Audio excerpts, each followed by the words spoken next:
গঠনমূলক এবং শিক্ষা বান্ধব ছাত্র রাজনীতি থেকে বের হয়ে এসে আপনারা যে দলীয় নেতৃবৃত্তি শুরু করেছেন, এর মাধ্যমে আপনাদের রাজনীতির খবর আপনারা নিজেরাই রচনা করেছেন। আপনাদের এমন রাজনীতির আমরা ধিক্কার জানাই। সিনিয়র জুনিয়র নিয়ে মারামারি হাতাহাতি হয়েছে, কিন্তু পরিকল্পিত ভাবে সেই দায় শিবিরের উপর দেওয়ার জন্য কেন্দ্রীয় কমিটি থেকে এমনকি কেন্দ্রীয় অফিসার দেশ থেকে গুজব ছড়ানো হচ্ছে।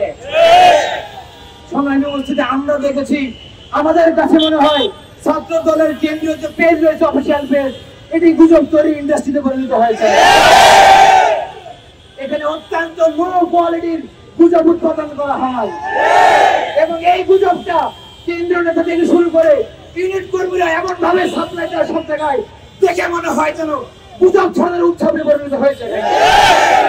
সংগ্রামী উপস্থিতি আমরা বলতে চাই ছাত্র দলকে, গঠনমূলক এবং শিক্ষা বান্ধব ছাত্র রাজনীতি থেকে বের হয়ে এসে আপনারা যে দলীয় নেতৃবৃত্তি শুরু করেছেন, এর মাধ্যমে আপনাদের রাজনীতির খবর আপনারা নিজেরাই রচনা করেছেন।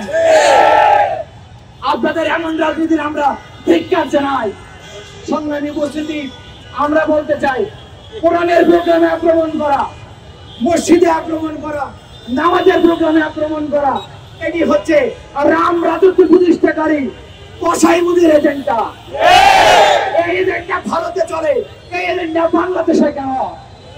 যারা এজেন্ডা বাস্তবায়ন করছেন তারা এদেশের অসংখ্য মুসলমানের অন্তরে আপনারা আঘাত দিয়েছেন।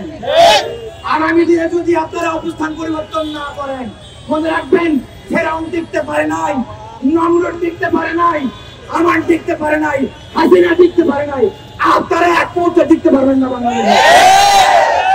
সংগ্রামী উপস্থিতি সর্বশেষ বলতে চাই, গতকালের ঘটনায় আমরা আলটিমেটাম দিয়েছি, 24 ঘন্টার মধ্যে যদি এই সমস্ত গুন্ডাদেরকে, মাস্তানদেরকে, সন্ত্রাসদের গ্রেফতার করা না হয়, তাহলে নয়া কর্মসূচি কিন্তু আসতেছে।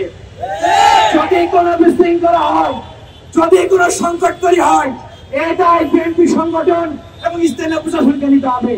আমরা আবার বলছি, সময় কিন্তু 24 ঘন্টা, আর মাত্র কয়েক ঘন্টার সময় আছে।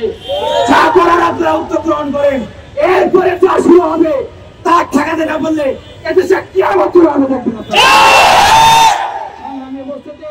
আগামী দিনে দেশ ইসলাম রক্ষার আন্দোলনে সক্রিয় ভূমিকার আহ্বান জানিয়ে বিএনপি ছাত্র দলের সন্ত্রাসকে রুখে দেওয়ার আহ্বান জানিয়ে আমার বক্তব্য শেষ করছি।